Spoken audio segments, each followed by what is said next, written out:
Celebra Jesus. Celebra Jesus.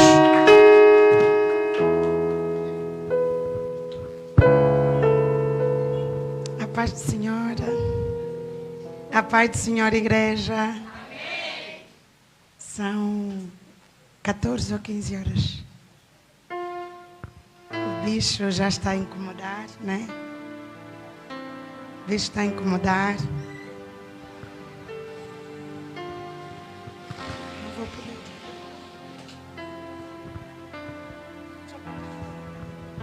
Eu quero agradecer a Deus pela vida do profeta Pedro Mukenda, pela vida de todos os irmãos.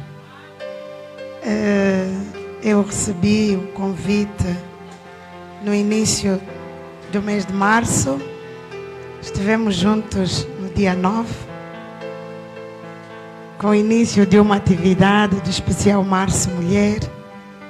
E hoje, pela graça de Deus, estamos encerrando este mês dedicado à força, dedicado à conquista, dedicado àquilo que é a gênese da humanidade, dedicado à mulher, que é a origem de todas as coisas, porque o homem, apesar de nós termos vindo, Deus nos criou a partir da costela do homem.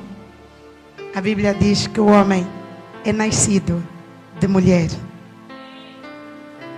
Então, sejam todas abençoadas, mulheres e mulheres de Deus.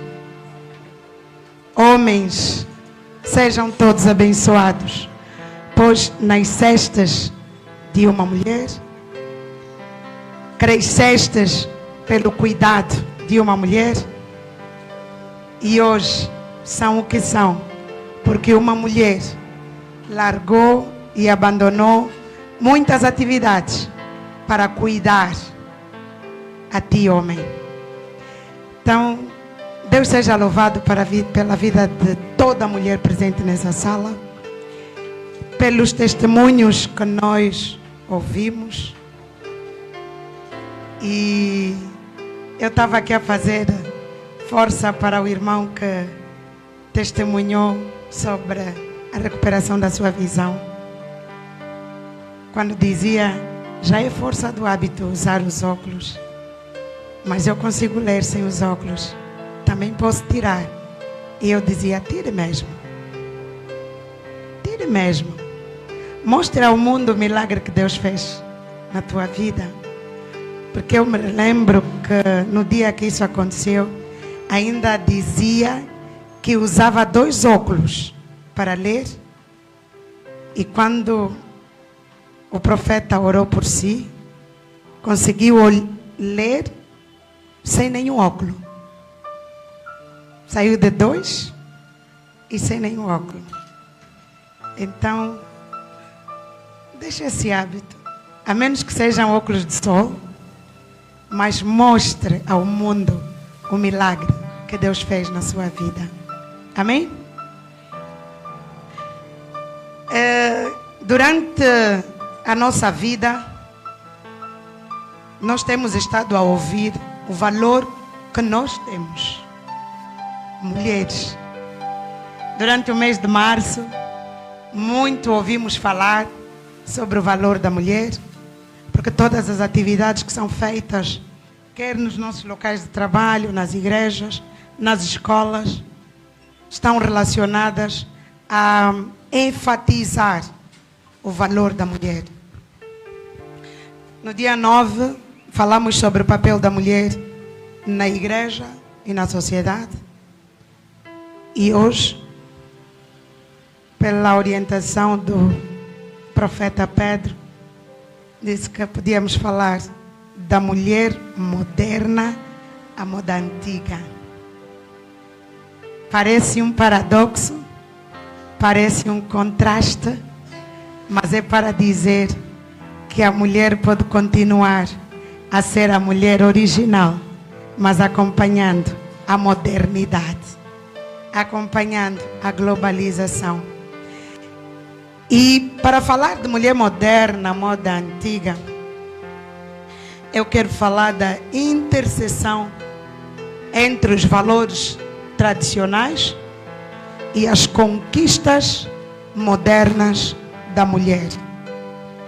A interseção, a ligação, a fusão, a conexão dos valores tradicionais e as conquistas modernas das mulheres. Para falar da mulher moderna, a moda antiga, importa recuar um bocadinho no tempo. E eu trago aqui dois modelos, que é a mulher grega e a mulher romana. Se nós tivermos que fazer uma retrospectiva naquilo que é a origem da civilização, não podemos fazê-lo sem olhar para a Grécia. E então os gregos tinham uma civilização e com isso as mulheres também acompanhavam esta civilização.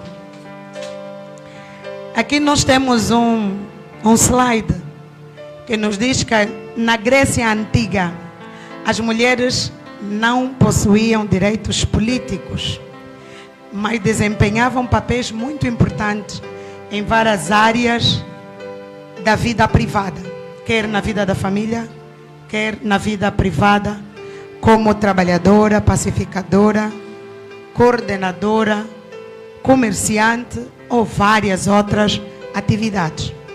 Porém, em casa havia uma separação, podia-se ver o comportamento da mulher de elite e o comportamento da mulher pobre. As mulheres de elite ficavam aglomeradas em um lugar onde recebiam instruções, mas com aquelas atividades típicas das mulheres. Muitas das vezes, as mulheres adultas é que ficavam a orientar as mulheres mais novas sobre todas aquelas responsabilidades ligadas à mulher. As mais jovens eram dedicadas ou dedicavam parte do seu tempo à música e à dança, muito mais para poder estar a preparar-se para o seu futuro esposo. Porém, a mulher romana estava sempre mais presente e havia um pouco mais, gozava um pouco mais de respeito, mais considerações, principalmente em atividades ou temas ligados a culturas.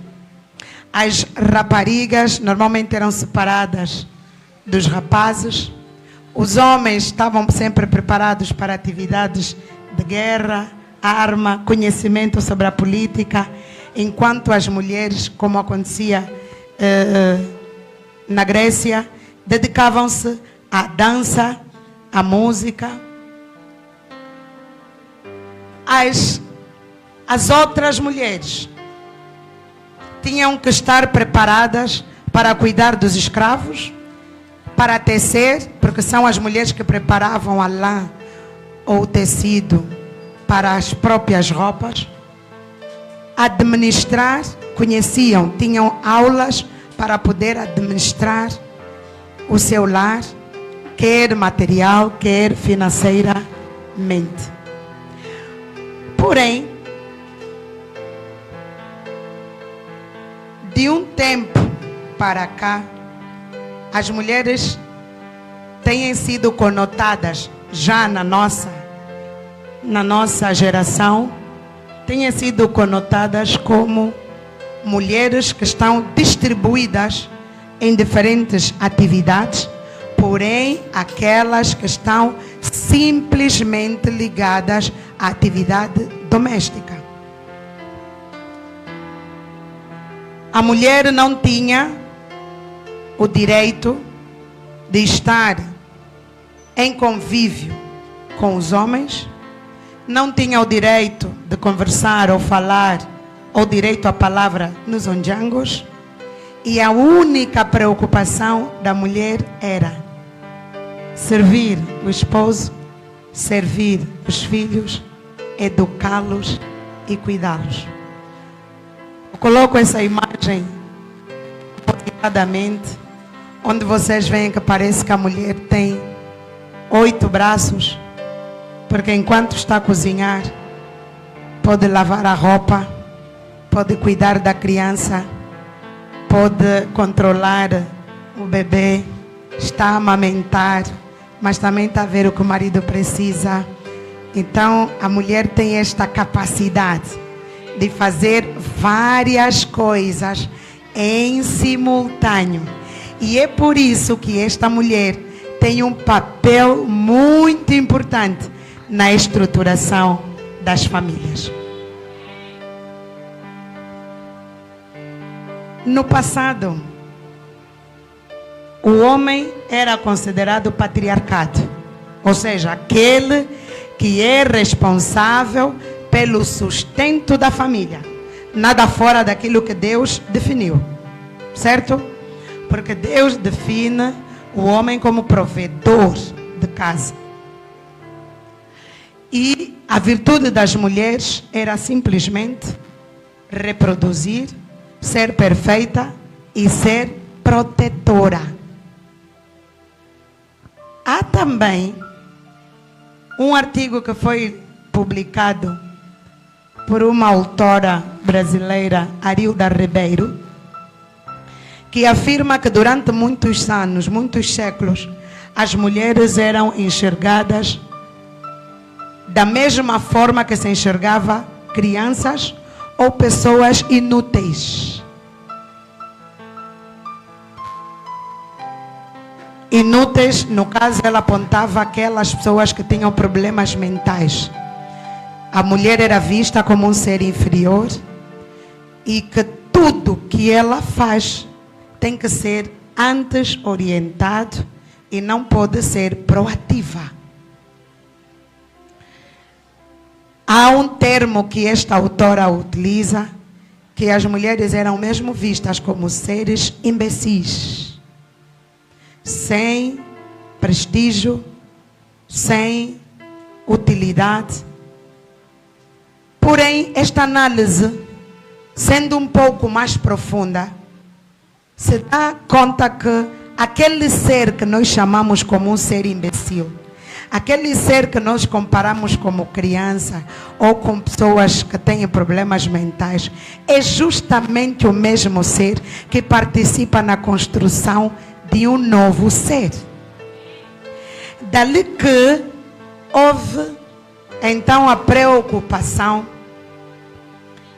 de olhar para o verdadeiro papel da mulher na sociedade. Enquanto isso decorre, surge também a existência do capitalismo. O capitalismo exige com que todas as pessoas devam trabalhar. Me refiro a homens. Trabalha o homem, aliás, come o homem que trabalha, sustenta a família o homem que trabalha, e quanto mais filhos tiver, mais necessidade tem de trabalhar. Só que a revolução industrial faz com que o salário que era dado ao homem baixe. Eu não sei se as irmãs estão a acompanhar a história. Digo que a revolução industrial fez com que, se nós temos uma indústria, significa que houve o surgimento de máquinas, equipamentos, fazendo aquele trabalho que o homem fazia, não é? Só que agora há uma máquina que também pode fazer 2, 3 tarefas, precisa da supervisão do homem sim, mas já não é necessário investir tanto em salário, não é? E como já não é necessário investir tanto em salário, o salário do homem baixa. Baixa o salário do homem, há uma crescente demanda de mão de obra, ou seja, a mão de obra aumenta, e o homem já não podia ser o único responsável a trazer o sustento do lar. Dá para perceber? Se primeiro as mulheres não podiam, por causa da revolução industrial, agora o homem se vê apertado em poder trazer o sustento do lar. E aí vê que já não posso mais olhar para aquela que é minha parceira como um ser inútil, mas ela também tem que me ajudar a trazer o sustento do lar. Então, a partir deste momento, homem e mulher são responsáveis em contribuir para o sustento dos filhos. No século 21, o papel da mulher vai se transformando a cada dia. E falo do século 21 porque o século 21 traz consigo modernidade, traz consigo globalização, traz consigo a capacidade e o direito da mulher de reclamar por aquilo que ela entende que tem direito.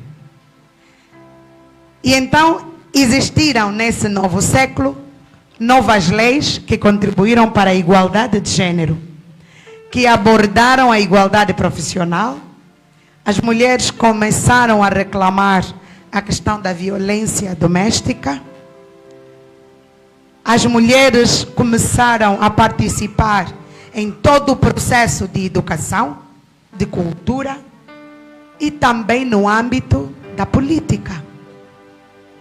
Quando numa altura as mulheres não podiam falar, mesmo em casa, pouco a pouco as mulheres foram ganhando esse espaço na sociedade, em todas as dimensões. Dali é que, apesar dos progressos que a mulher tem levado a cabo, ainda continuam os desafios e as disparidades em algumas áreas. Porém,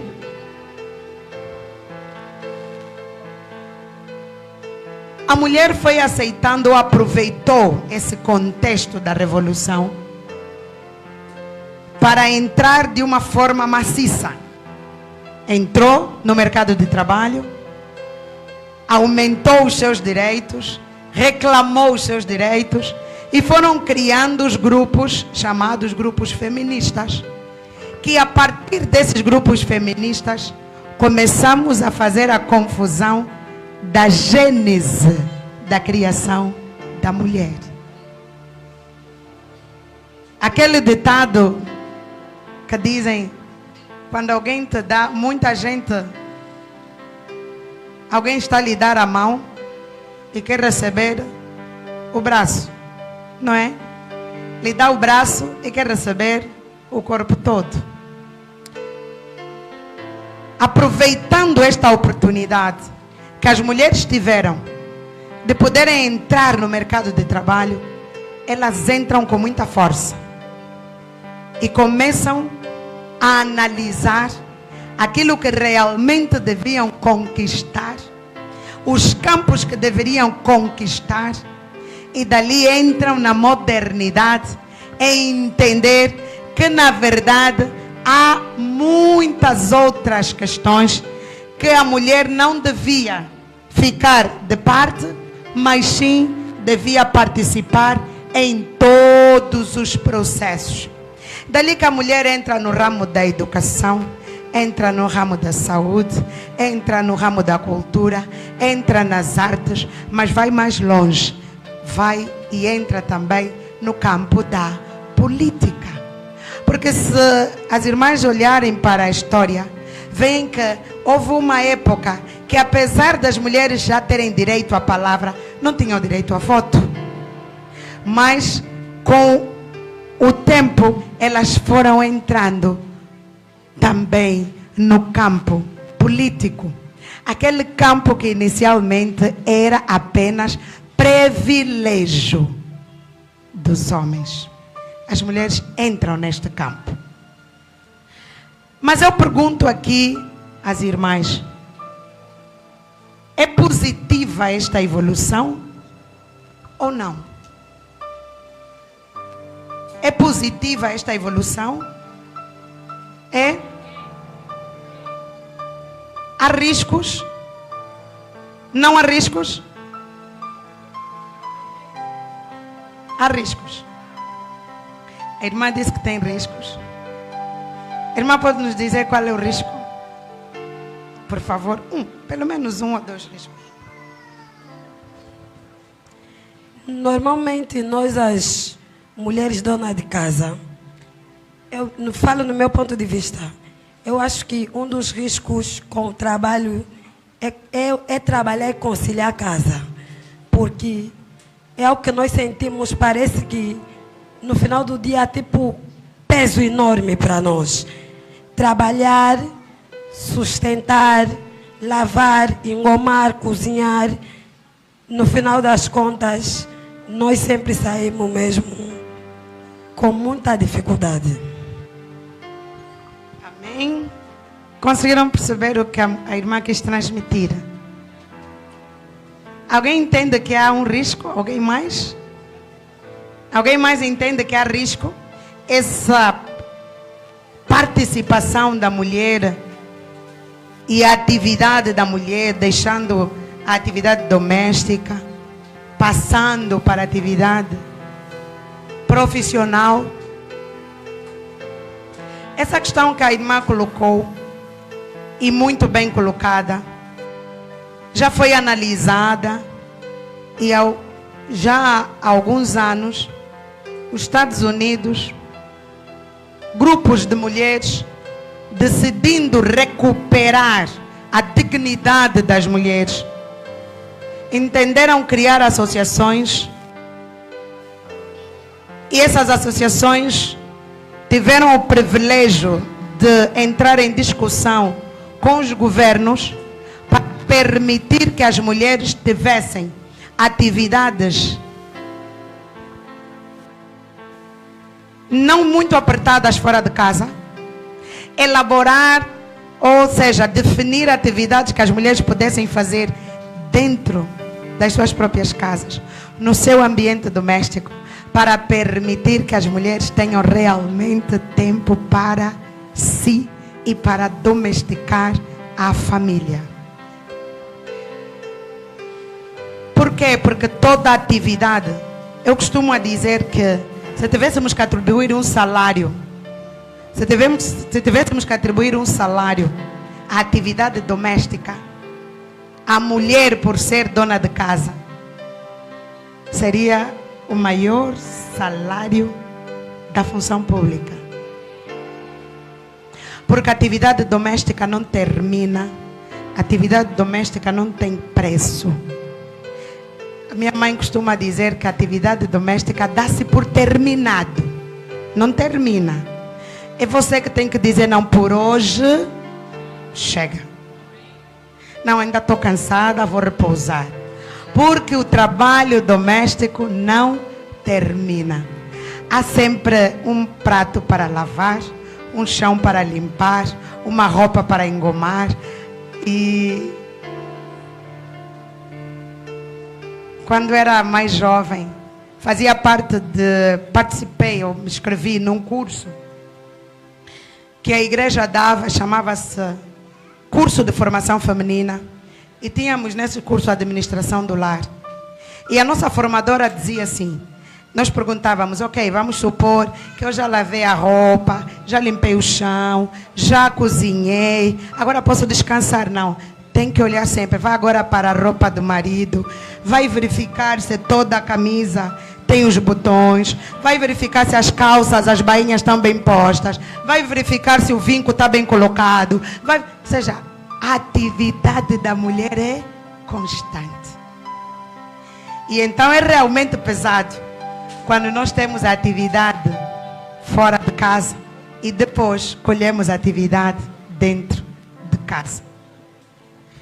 Eu mostrei aquela imagem que mostra a inserção das mulheres em várias atividades, com destaque na atividade política.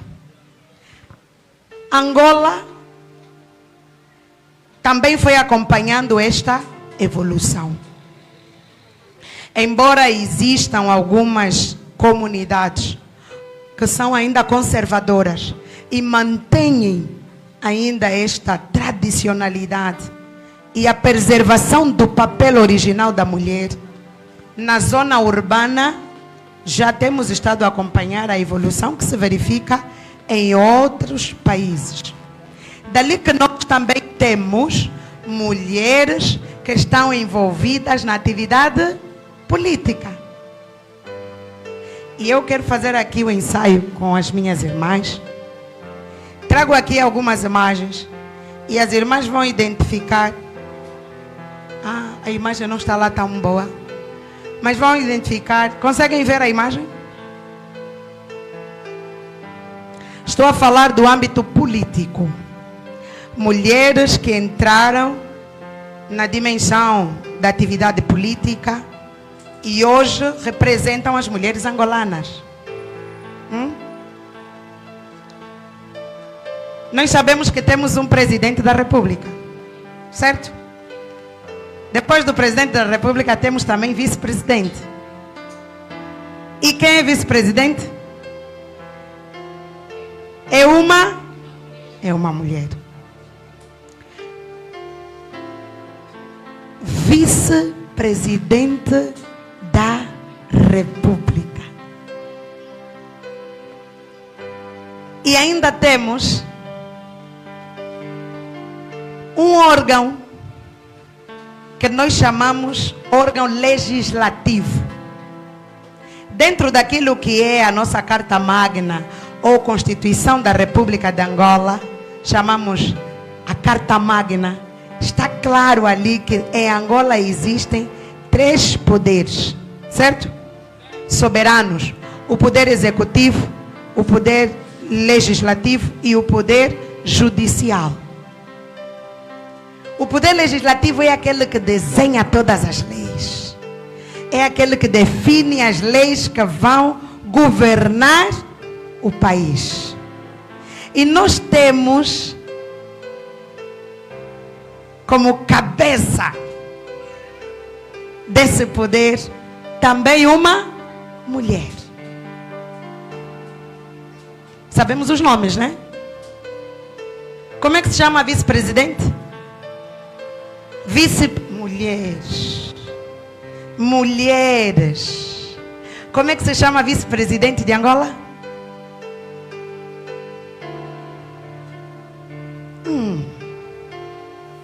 Esperança da Costa. Nós temos que saber isso. É cultura geral, mas nós temos que saber, principalmente o facto de saber que é uma mulher que está a nos representar, não é? A Esperança da Costa, a doutora Esperança da Costa, é a vice-presidente da República de Angola. E temos a Carolina Cerqueira, que é a presidente da Assembleia Nacional. Mas não paramos por ali.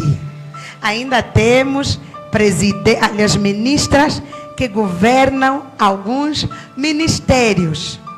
E temos um ministério que é chamado um ministério pesado, ministério piloto. Até costumo a dizer que ele não é simplesmente um ministério, é chamado a Fazenda, porque é ali onde é deslocado tudo aquilo que são recursos para fazer movimentar o país. Não é um ministério qualquer e é liderado por uma mulher que se chama Vera Daves, ministra do Ministério das Finanças. Temos outras ministras, ministra das Pescas e Recursos Marinhos, que tem o nome de Carmen do Sacramento Neto. Ainda temos a ministra da Educação. Temos aqui professoras? Luísa Grilo. Temos a ministra do Ambiente, Ana Paula de Carvalho. A ministra do MAPTES, aquela que orienta quem trabalha, quem não trabalha, que controla quantas pessoas estão na função pública, quantas não estão, quantas empresas. Teresa Dias. Ainda temos a ministra da Saúde, Silvia Lutucuta, e a ministra da Família e Promoção da Mulher, Ana Paula Sacramento Neto. Então as mulheres conquistaram ou não conquistaram terreno no âmbito da política? Eu trouxe apenas ministras, mas nós temos secretárias de Estado, que no governo passado eram chamadas vice-ministras, mas a nomenclatura mudou para secretárias de Estado. Então, nós saímos de baixo e pouco a pouco conquistamos terreno e hoje estamos representando até na política.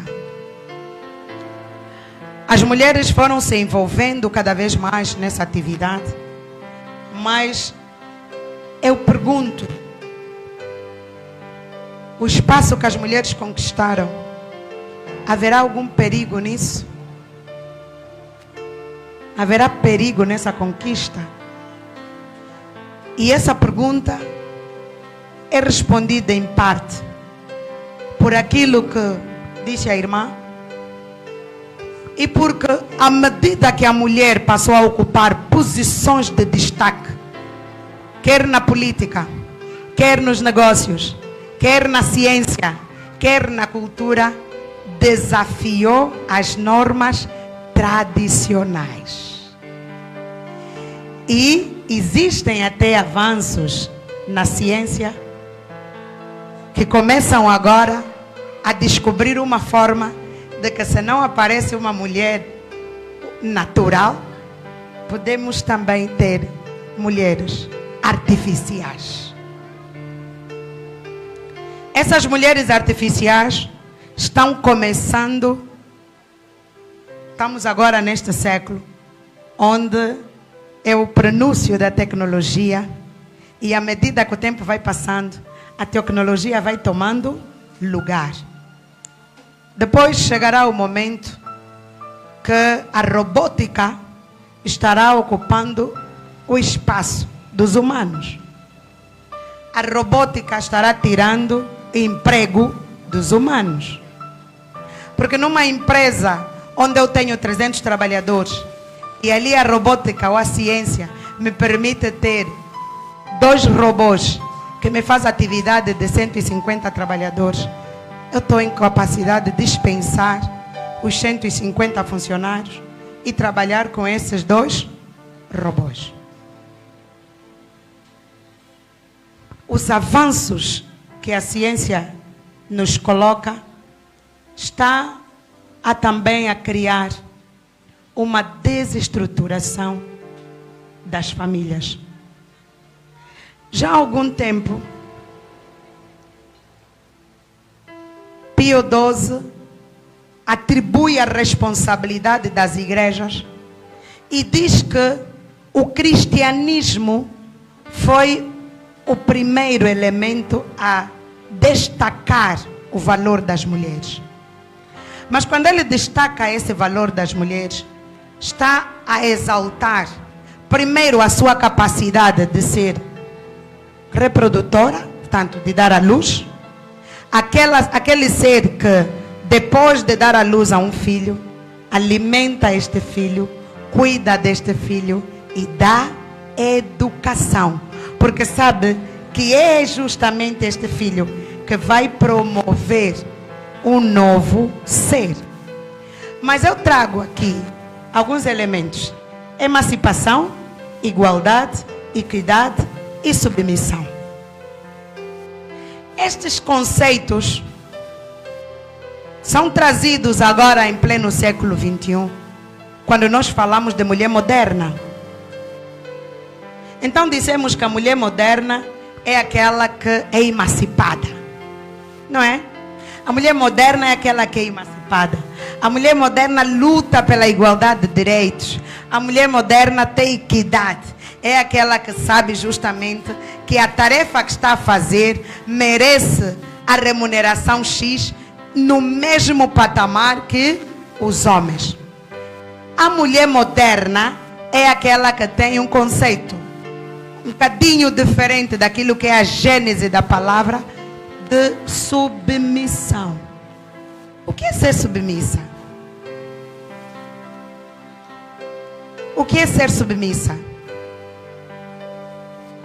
Irmãs, o que é ser submissa?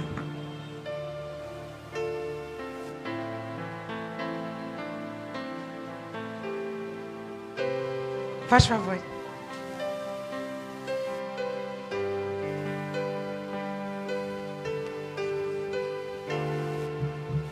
Submissão.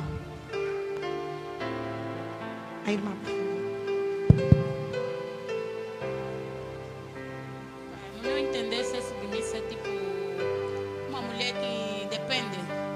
Tudo que o homem ou o parceiro fala, ela tem que depender daquilo, não vai atrás, não procura, tipo um negócio, um emprego, só precisa de tudo que lhe põem. Por isso é que os homens ficam a impor muito. Então, ela é submissa. Completamente dependente. Ok. É o mesmo conceito que tem a irmã? Faz favor. No meu ponto de vista, uma mulher submissa é cumpridora. Cumpre tudo que o seu marido fala. Ok. Mais algum pensamento contrário? Igual? Corrobora o mesmo pensamento? Eu costumo dizer que do mesmo jeito que tem havido um conflito de entendimento, muitos homens entendem mal o termo submissão e muitas mulheres entendem mal o conceito da emancipação. E essa confusão de conceitos tem também criado confusão nas famílias e, consequentemente, nas sociedades. A palavra submissão, se vocês verem, está dividida em duas palavras, né? Tem sub e depois tem missão. Significa que antes de ser sub, primeiro tem que existir uma missão. Significa dizer que a mulher submissa ao seu marido é aquela que identificou a missão do marido e ajuda o marido a cumprir a missão. Só que primeiro tem que saber qual é esta missão. Se a missão do marido é prover na família, então esta é a missão do meu marido. Eu ajudo o meu marido a prover na família. Se a missão do meu marido é pastorear, então eu ajudo o meu marido a pastorear. Se a missão do meu marido é atividade Y, eu ajudo o meu marido na atividade Y. Tem que ser homem com missão. O que acontece é que no conceito de muitos homens entendem submissão e colocam a palavra escravidão. Vem tirar o meu sapato. Não, coloca só você aí. Não é submissa. Chegou em casa, tirou a roupa no chão. Se dizer, por favor, não coloque a toalha molhada no chão. Não é submissa. Então, primeiro tem que desconstruir e entender o que é submissão para poder andar conforme a gênese da própria palavra. Mas também a mulher tem feito confusão com o termo emancipação. O que é ser emancipada? E então diz, eu sou emancipada, tenho direitos e deveres iguais. É mesmo? há realmente, quando começou esta luta pela igualdade de direitos, foi no quesito trabalhista. Temos a mesma atividade, eu sou costureira, ele é costureiro, trabalhamos na mesma empresa, cumprimos as mesmas metas, então é normal termos o mesmo salário. Mas ali, agora começa-se a confundir os papéis. Somos iguais, temos os direitos iguais. E hoje até quando a gente vê, vamos para um dos valores que perdemos em função da tradição ou da modernidade. No passado, quando uma mulher, uma senhorita, uma jovem, entra para um autocarro, para um táxi, e todos os lugares estão ocupados, o rapaz deixava lugar para a jovem, pelo simples facto de ser mulher. Porque entendiam mulher um vaso frágil, a mulher que precisa de ser cuidada, a mulher que nos cuida, é a mulher mãe, então a mulher precisa de ser cuidada. E hoje, por causa do conceito de emancipação e igualdade, o homem diz, não, já não somos iguais, então por que eu tenho que dar lugar? Já não preciso de dar lugar, porque agora temos os direitos e deveres iguais. Então precisamos fazer o quê? Olhar para aquilo que as mulheres realmente perderam. Há aqui um autor que fala sobre a emancipação e o chamam como mestres do erro. Porque quando falam da emancipação, levam numa tríplice: administração dos bens da família, na governação da sociedade doméstica e também na inclusão ou supressão da prole. Quando falamos prole, estamos a falar de sociedade. Então, o termo emancipação hoje, olhando para aqueles que são os grupos feministas, defendem que a emancipação é no âmbito social, fisiológico e econômico. Socialmente, as mulheres se afastam da atividade dos cuidados domésticos, tanto do cuidado dos filhos, cuidado da família, para entregar simplesmente aquelas que são atividades naturais, profissionais ou negócios. O que tem acontecido nos dias de hoje? Mulheres, por causa da emancipação, e algumas por causa da atividade e necessidade, largam as suas casas pela manhã. Eu sou um caso. Largam as suas casas pela manhã e voltam no final do dia e já não conseguem ter tempo de cuidar da família, dos filhos. Fisiologicamente, deixamos de parte aquele aspecto que é também bíblico, quando Paulo diz que a partir do momento que homem e mulher são um só corpo e uma só carne, o corpo do homem não pertence à mulher e da mulher não pertence ao... Aliás, o corpo do homem pertence à mulher e da mulher pertence ao homem. Com a emancipação, essa ordem quebrou-se. E também, qual é o papel que as mulheres hoje têm naquilo que diz respeito ao resgate de valores cívicos e morais? Se nós acompanharmos aquilo que o Ministério, vimos ali o Ministério da Família e Promoção da Mulher, tem estado ultimamente preocupado com a estrutura das sociedades. E dizem, é preciso resgatar valores, é preciso resgatar princípios morais e cívicos.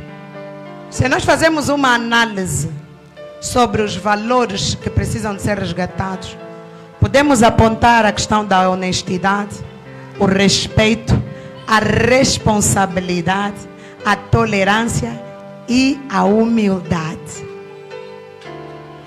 E em todos esses elementos está a mulher como elemento chave. Qual é a importância de falar da mulher moderna à moda antiga? O foco é justamente entender que a mulher tem responsabilidade sobre a estruturação ou desestruturação das sociedades. O que eu fui falando é justamente para poder perceber qual é a importância que a mulher tem na construção de valores morais.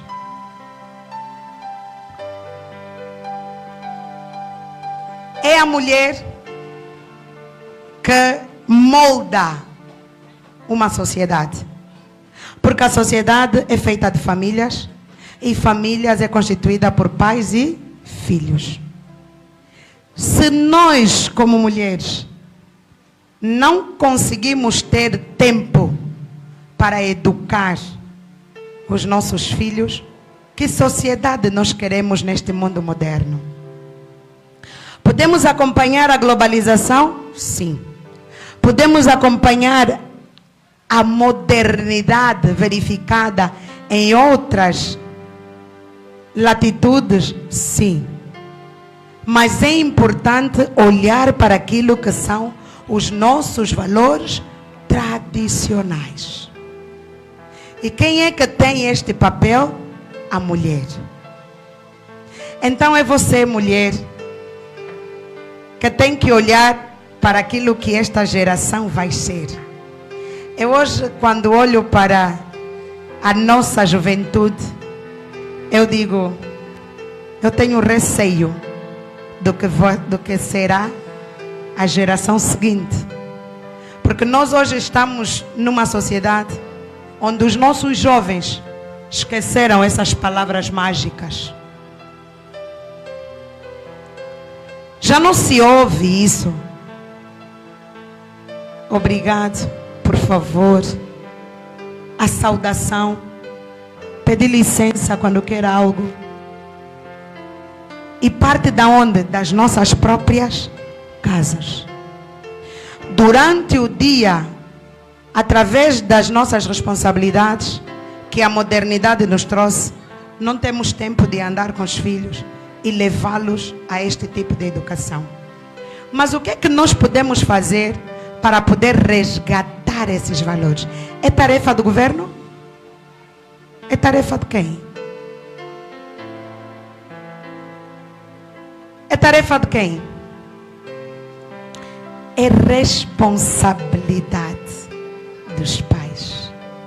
O governo tem uma responsabilidade muito alta, por sinal, que é a instrução.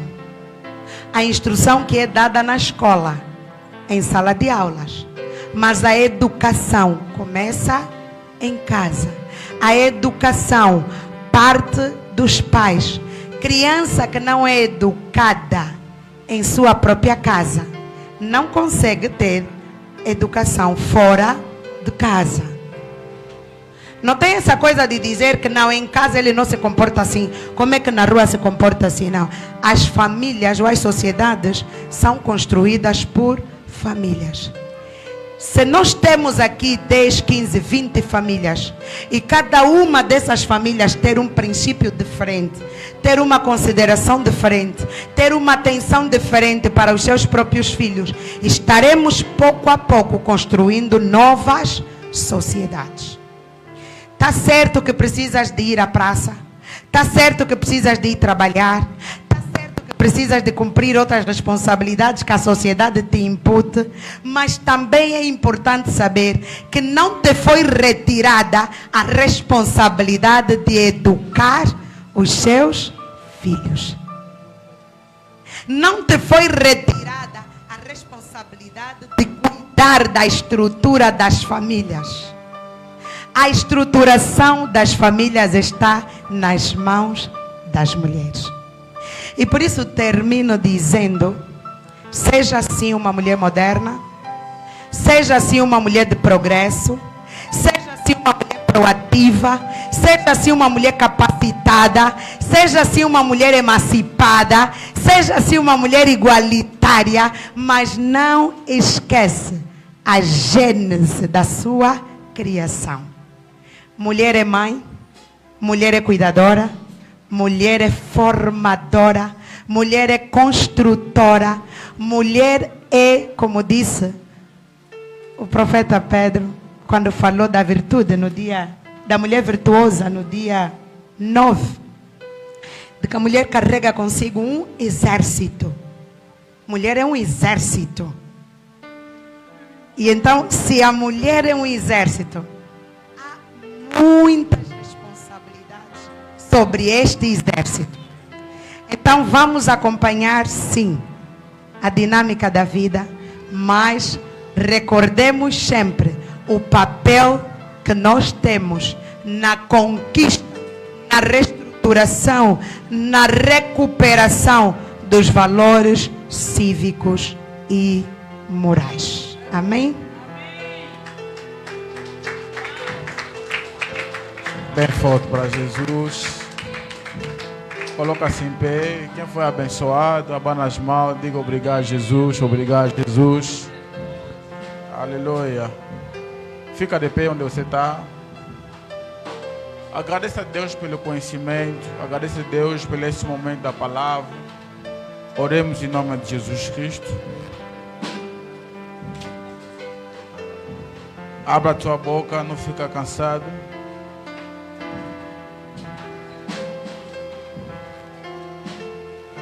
Chama quem está fora.